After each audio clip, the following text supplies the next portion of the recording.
Hello, everyone. I'm Dania DePas, the Physicians Committee for Responsible Medicine's Vice President of Communications.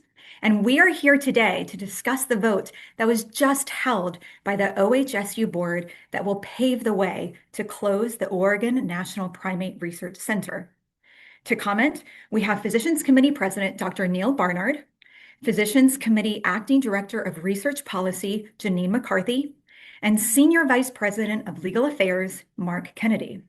Please put any comments and questions you have in the Q&A box, and let's begin with Dr. Barnard.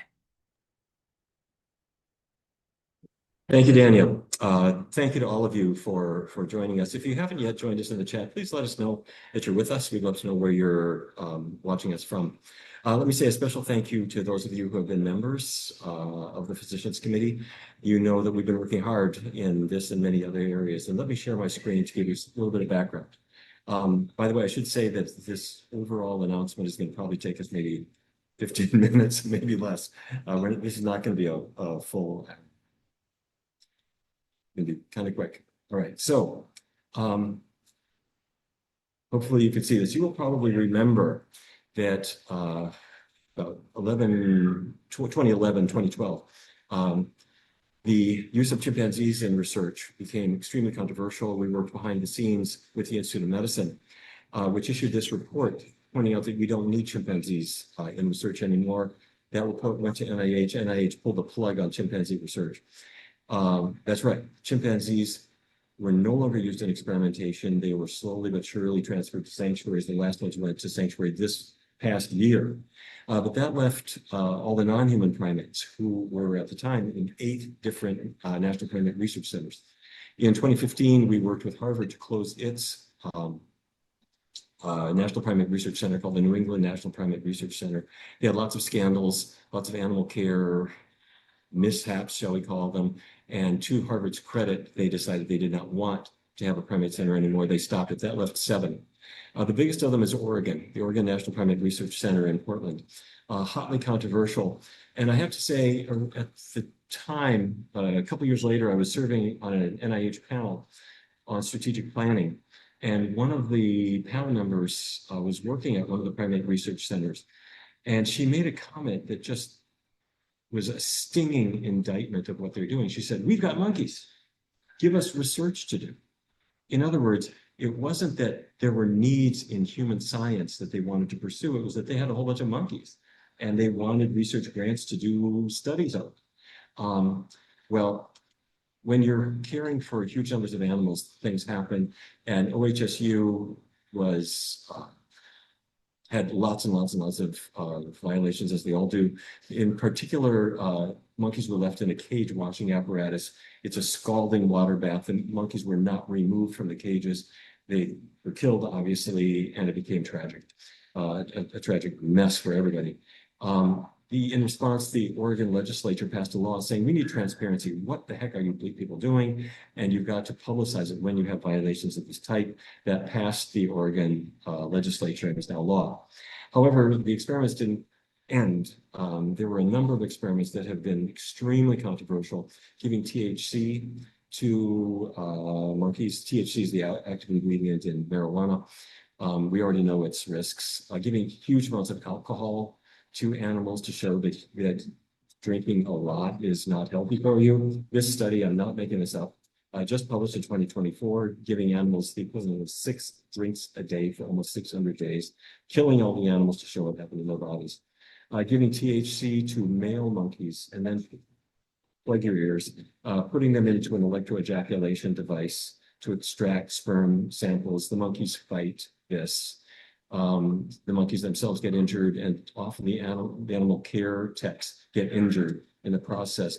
This was to show that giving THC to the animals would affect their sperm counts, something that is already known from fertility clinic data.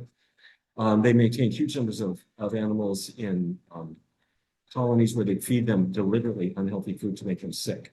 And they keep them on these unhealthy diets and then study them in various ways. Anyway, long story short, we have been working on this. And the Governor Tina Kotek, came out and said, it's time to close this place.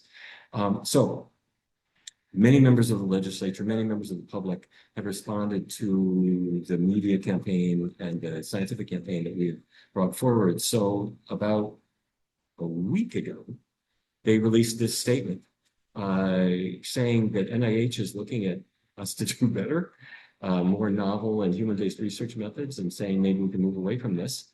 So they voted. They had a meeting today. We had many of our doctors there. I want to thank all of them for testifying. And what they voted for just about 55 minutes ago was to authorize the OHSU president to negotiate with NIH over a 6-month period. During that period, they are intending to complete the experiments they've already signed up to do. We expect all of those, or virtually all of them, to be done by the end of 2027.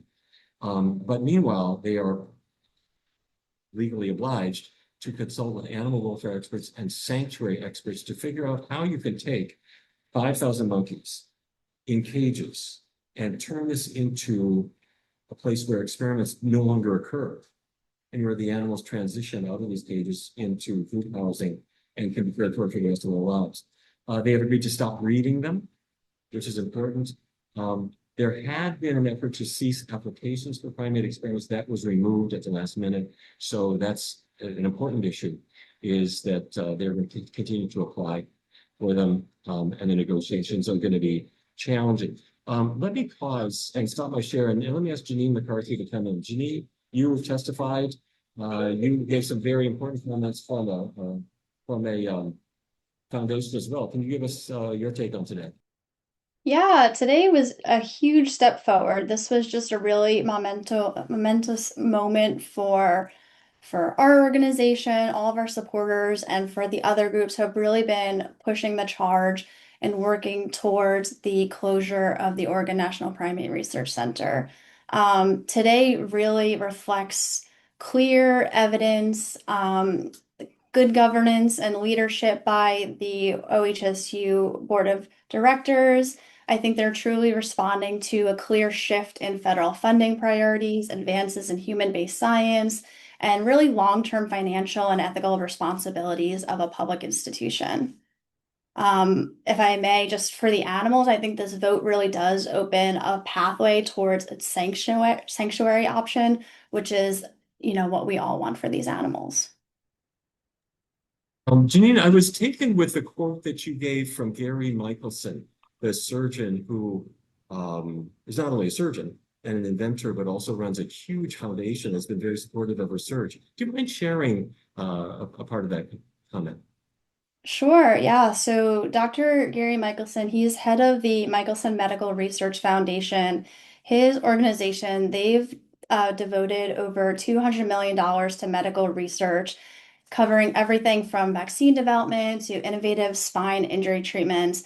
And in his statement, he made it very clear that of that investment that they have made, they have never funded a single monkey experiment, which is just huge. So he strongly encouraged OHSU to shift its research program away from monkey experiments and towards more human, forward-thinking research. And he said that with that, OHSU will find that its scientific program and financial equilibrium will be on a much better footing. Very good. Let me bring in Mark Kennedy. Mark, if you are available, let me ask you to join the conversation as well. Mark, are you there? Yeah, Mark may be in transit. One of the big issues, Janine, let me come back to you. Oh, there you are, Mark. Mark, from a legal standpoint, where are we now in this process? Well, as you said before, that one of the National Primate Research Centers closed a number of years ago, but what we're talking about in this case, the possible transition to a sanctuary, hasn't been done before. But the federal laws that govern these activities provide a straight pathway for this. There are longstanding regulations that allow for property purchase with federal funds under grants to be repurposed for other federally approved projects. And then more recently, there was a change to the NIH grants policy statement. And that now allows grant funds for an ongoing grant to be used for retirement and rehoming of the animals who are involved in that grant. So there is a great opportunity here for the first time to do something novel and show everybody something unique and just a pathway for further such changes. Well, it reminds me of the Alamogordo situation. For people who may remember this, Alamogordo, New Mexico is where chimpanzees were being held for a variety of experiments. NIH pulled the plug and said no more experiments. But the chimpanzees were then kind of in an experimentation center, nowhere to go. But NIH kept up the care of these animals and slowly, painfully slowly, did move them into sanctuary finally. And it sounds like that's what we're going to be doing here, except probably a much more accelerated time frame, given that monkeys are much, much, much easier to care for than chimpanzees. But same kind of thing. That seems right. I mean, this will just be really an amazing transition if we see it happen. Yes. Yeah, I think so. One good thing, and Janine, before I bring it back to you, I'd like you to maybe talk about how our doctors played a role in this as well, different specialties and so forth. But as I understand it, many of the monkeys in Oregon are already in group housing. They might be in colonies. They're not all in individual cages. That being the case, transitioning it to a sanctuary for at least a portion of it is going to be relatively quick and easy, I'm guessing. The other piece of it is I suspect there will be rather rapid attrition. Many of these animals are already older, and they're not going to live forever. Be that as Janine, let me ask you, I know that you testified along with a whole group of our experts on alternatives, physicians from various practices. Could you say a word about that, Janine? Yeah, our physician and scientist members came out in force today, and we are very, very appreciative of all their support. Um, we had, if I may just give a couple of shout outs to those supporters, we had Dr. Melissa Lee.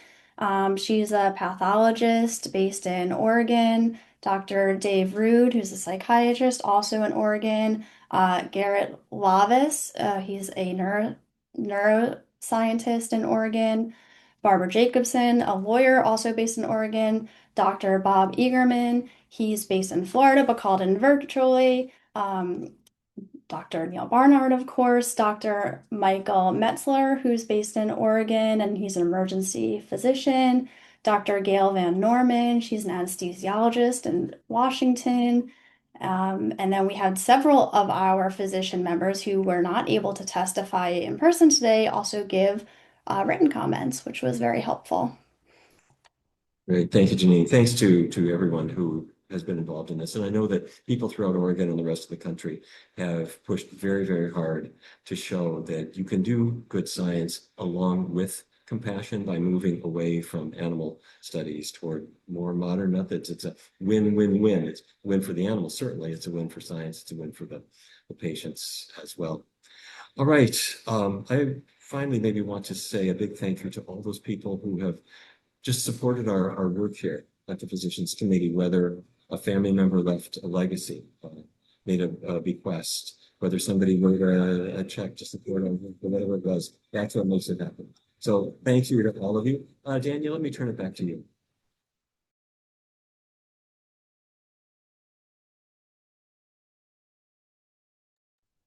Oops, Dania DePas. Oh, there you are. There we go. Come Yes. on back.